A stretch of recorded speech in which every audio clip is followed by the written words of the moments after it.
Hello everyone, welcome back to my channel. তোমরা সবাই কেমন আছো? আশা করি সবাই খুব ভালো আছো। তো এখন বাজে কি বলবো, এখন মর্নিং তো নয়, আফটারনুন। কেন, এখন 3টে বেজে গেছে, দুপুর 3টে। মেয়ে ঘুমিয়ে পড়েছে। মেয়ে ঘুমানোর পর আমার কত কাজ থাকে আজকে, সেখান থেকেই সেটাই তোমাদের সঙ্গে শেয়ার করব। আজকে দুপুর 3টের থেকে ব্লগটা স্টার্ট করছি। তো দেখো 3টের পর আমি কী করি। অ্যাকচুয়ালি আমি দুবেলা ঘুমাই না। তো 3টের পর আমি কী করি তোমাদের সঙ্গে সেটাই আমি শেয়ার করব। চলো তাহলে স্টার্ট করা যাক। তো দুপুরবেলায় মেয়ে ঘুমিয়ে পড়লে আর আমি ঘুমাই না কেন, বাদবাকি ঘরের যা সমস্ত কাজ থাকে সেগুলো আগে সারার জন্য করি না কেন, ও উঠে পড়লে আমি সেগুলো করতে পারবো না। তো সেই জন্য আর কি। আর আজকে যেহেতু ওয়েডনেসডে, এই দিনটাতে আমি মাথাটা ঘষি, তার কারণ হলো অন্য দিনগুলো ঘষতে পারি না, ওই জন্য এই আজকে বলে সবাই শনি মঙ্গলবার ঘষতে নেই, কিন্তু আমি মাঝে মাঝে শনিবার ঘষে নিই। যাই হোক, শনি মঙ্গলবার ঘষতে নেই। তারপরে তোমার অনেকে সোমবার আবার আমি তো রবিবারও মাথা ঘষতে পারি না।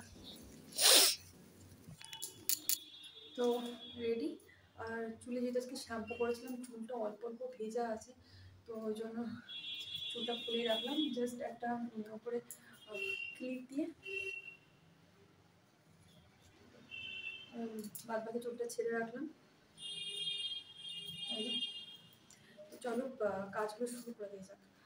যেহেতু 3টে বেজে গেছে, এরপরে ও তো 3:30 4টের উঠে পড়ে, পুরো টাইম, কোনো সময় 4টে, কোনো সময় 4:30 সময় উঠে পড়ে।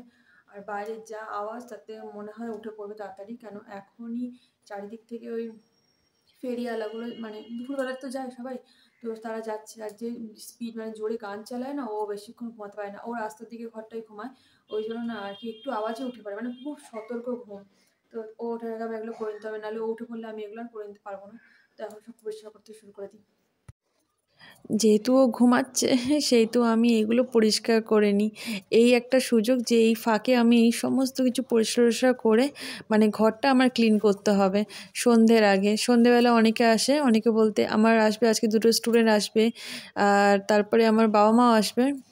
তো সেই জন্য এসে কি বলবে, আমি সারাদিন কি করি ঘরের মধ্যে, কি ঘরের হাল কীরকম যেন একটা লাগে। বাইরে যদি কেউ আসে না, যদি ঘরের হাল দেখে, জানি সবাই বোঝে যে বাড়িতে বাচ্চা থাকলে এরকম হয়, তবুও মানে যাই হোক, সবসময় তো একটু পরিষ্কার করে রাখতেই হবে। ও একবার ওলটপালট করবে আর আমাকে একবার পরিষ্কার করতে হবে, এটা করতেই হয়। তো বিছানাটা ভালো করে ঝেড়ে নিলাম। আর দেখো, আমি এই গদিটার ওপরে এই কাঁথাটা পেতে রাখি, মানে তারপর পেতে তার উপরে চাদর পেতে দিয়েছি। আর আমি এখানে আগে প্লাস্টিক পেতে রাখতাম, যেহেতু মেয়ে মাঝে মাঝে হিস করে দেয়। যেহেতু এখন এই ঘরটাতে ঘুমাচ্ছি না, সেই জন্য আমি প্লাস্টিকটা তুলে রেখেছি। আর যখন আবার এই ঘরটাতে ঘুমাবো না, এই ঘরে আমি প্লাস্টিক পেতে দেবো, নাহলে না ও রাত্রিবেলা মাঝে মধ্যে, রাত্রিবেলা হাগিস পরে ঘুমায় আর কি। দুপুরবেলা মাঝে মধ্যে যদি ঘুমায়, তাহলে মাঝে মধ্যে হিস করে দেয়। এখন সব সময় করে না, যেহেতু বড় হয়ে গেছে, এখন ওইভাবে সেভাবে ও হিস করে দেয় না। ওর এমনি ও হিস পেলে বলে হিস পেয়েছে, বা নেমে যায় নিচে, নেমে গিয়ে আমাকে ডেকে বাথরুমে গিয়ে করে আসে। কিন্তু মাঝে মধ্যে না ঘুমিয়ে ঘুমিয়ে দুপুরবেলা করে ফেলে। তো সেই জন্য এখানে প্লাস্টিক পেতে রাখতে হয় বিছানায়। যেহেতু এখন ইদানিং শুচ্ছে না, এই ঘরটা খেলছে টেলছে, পাশের ঘরে ঘুমাচ্ছে, তো সেই জন্য আর এখানে প্লাস্টিক পাতেই নি আমি। আর যেহেতু আমার স্টুডেন্টরা আসলে এই ঘরেই বসতে দেবো, সেই জন্য এই ঘরটা পরিষ্কার করে রাখলাম। তো বিছানা গোছানো কমপ্লিট হয়ে গেল, নিচটা গোছানো কমপ্লিট হয়ে গেছে। আর এখন 3:30 বাজে। এখন ভাবছি সেটা হলো জামা কাপড়গুলো ধুয়ে নেবো। কারণ সকালবেলা এত জামা কাপড় জমেছে, তার থেকে ভালো আমি এখনই জামা কাপড়গুলো ধুয়ে মেলে দিই। কারণ অল্প কিছু জামা কাপড় আছে, সেগুলো ধুয়ে মেলে দেবো।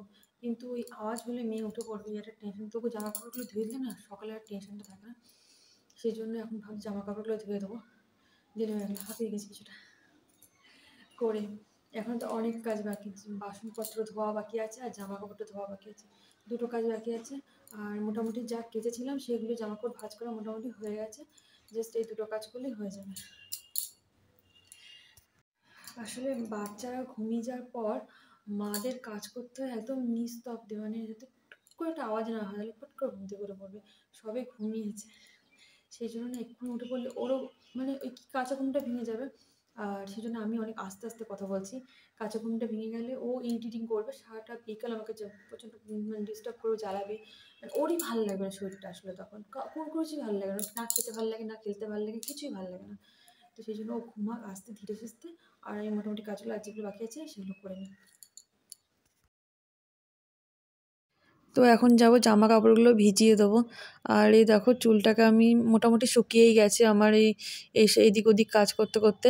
এবার ওটাকে আমি ভালো করে চুলটাকে আমি ভালো করে তুলে নিয়ে তারপরে যাব জামা কাপড় ভেজাতে, নাহলে আমার অসুবিধা হয়, বারবার চুলগুলো মুখের সামনে চলে আসে, তো সেই জন্য। আর এই দুপুরবেলা জামা কাপড় ভেজানোর একটাই কারণ, সেটা হলো দুপুরবেলা না মানে ট্যাঙ্কির জল তাও খানিকটা গরম হয়, তো সেই জন্য আমার গরম জল করতে লাগে না, আর সেই জন্য আমি দুপুরবেলা জামা কাপড় ভিজিয়ে দিই। আর সকালবেলা কি হয়, এত কনকনে ঠান্ডার জল যে কি বলবো, মানে ওই জলে জামা কাপড় ভেজালেও নোংরা খুব একটা পড়ে যায়, মানে ক্লিন হয় কি না আমার সন্দেহ আছে। আমি তো জলে হাতই চোবাতে পারি না, এত ঠান্ডা জল থাকে। তা যেহেতু জামা কাপড়গুলো সমস্ত কিছু ভিজিয়ে দিয়েছি, ভেবেছিলাম এই বিকালবেলাতেই কেচে নেব, কিন্তু কিছু কাচিনি, কারণ ভাবছি আওয়াজ হবে, মেয়ে ঘুম থেকে উঠে পড়বে, তার থেকে ভেজানো থাকুক, সকালবেলায় যতই ঠান্ডা থাকুক সকালবেলায় আমার কাচতে হবে। তো এই সমস্ত জামা কাপড় ভিজিয়ে দিয়েছি, ভিজিয়ে দিয়ে রেখে দেবো, সকালবেলায় ভালো করে ধুয়ে নেবো, অসুবিধা হবে না, একদম ভোরবেলাতে ধুয়ে নিতে হবে। তো জামা কাপড় ভেজানোর পর আমার যে কাজটা করতে হবে সেটা হলো, ঘর তো বিছানা তো গুছিয়েছি, কিন্তু এবারে মেঝে তো সারাদিনে অনেক নোংরা হয়, সেগুলো এবার ঝাড় দিয়ে নেবো। সকালবেলা একদম ঝেড়ে মুছে পরিষ্কার করে নিয়েছি, বাসি ঘর ঝাড় দিয়েছিলাম, আবার এখন করে নেব। আর যেহেতু যখন আমাদের গ্রামে কি হয় না, এরকম দুপুরবেলা ঠিক 4টে 4:30-র সময় সবার ঘরে মানে ঘর ঝাড় দিয়ে একদম পরিষ্কার, বিকেলের আগে পরিষ্কার করে নেওয়া হয়। একবার সকালে ঝাঁট। যারা একটু গ্রামের দিকে থাকো বা গ্রামের দিকে কোনো আত্মীয় আছে তারা জানো, গ্রামের দিকে কিন্তু সকালে একটা ঘর মানে ঘরে ঝাড়ু পড়বে, আর বিকালেও কিন্তু ঘরে ঝাড়ু পড়বেই, বেশি করে উঠোনে ফুটোনে এগুলোতে ঘরে ঝাড়ু দেয় মানে পড়ে।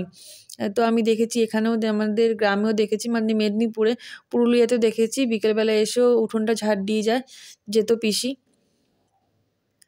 আর সারাদিনে যা নোংরা তো ঝাড় দিতেই হয় আমার তো মনে হয়। যাই হোক, ঘরটা এখন ঝেড়ে ঝুড়ে পরিষ্কার করে নিচ্ছি, কারণ মেয়ে যখন উঠবে আবার এই মেঝেতে যত করে বলি মোজা পরো, মোজা পরতে চায় না, এই মেঝেতেই ঘুরে বেড়ায়, এত ঠান্ডা মেঝে যে কি বলবো।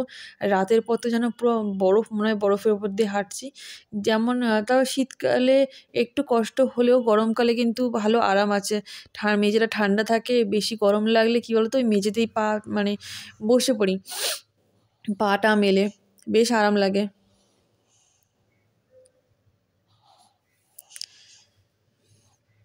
তো যাই কাজ করছিলাম না কেন নিস্তব্ধে করছিলাম, নিস্তব্ধে করতে হবে, তার কারণ মেয়ে তো উঠে পড়বে সেই জন্য। আর দেখো এই ঘরটা মানে আমার পরিষ্কার করা হয়ে গেছে, আর এই কাঁথাটা আমি পেতে দিচ্ছি, তার কারণ হলো এই ঘরে না একটা শতরঞ্চি ছিল, কিন্তু সেটা যেহেতু বাবার বাড়িতে আছে আর আমার নিয়ে আসা হয়নি, তো এই কাঁথাটা আমার পেতেছি। এবার এই কাঁথাটা না এবারে মানে আমি তাই মাকে বললাম যে কাঁথাটা থাকুক, এখন পাচ্ছি কেন না, ওই মেয়ে মেঝেতে ঘুরে বেড়ায়, মোজা পরতে চায় না, খুব বদমাশি করে, ওর জন্যই এইসব পেতে রাখা। আর শতরঞ্চিটা নিয়ে আসবো, পরে নিয়ে আসবো। আর শীতটা চলে গেলে একেবারে কাঁথাটা ভালো করে পরিষ্কার করে ধুয়ে নেবো, কেচে কুচে পরিষ্কার করে নেবো, কারণ কাঁথাটা খুব নোংরা হয়েছে বুঝতে পারছি। কিন্তু শীত চলে গেলে না, মানে জানুয়ারি লাস্টের দিকে একবার কেচে নেবো, আবার ফেব্রুয়ারি লাস্টের দিকে একবার কেচে একদম তুলে দেবো। আর শতরঞ্চিটা নিয়ে আসবো করে আমার তো নিয়ে আসাই হচ্ছে না। আর এইটা একটা তো কাঁথাটা ও ঘরে পেতে দিলাম, এবারে যেটা আরেকটা যে শতরঞ্চি এখানে রয়েছে আমার, সেটা আমি ওই যে ঘরটায় মেয়ে ঘুমাচ্ছে ওই ঘরটায় পেতে দেবো। যদি বলি নিচে খুব মেঝেতে ঠান্ডা, খাটের উপরে উঠে বসবে না।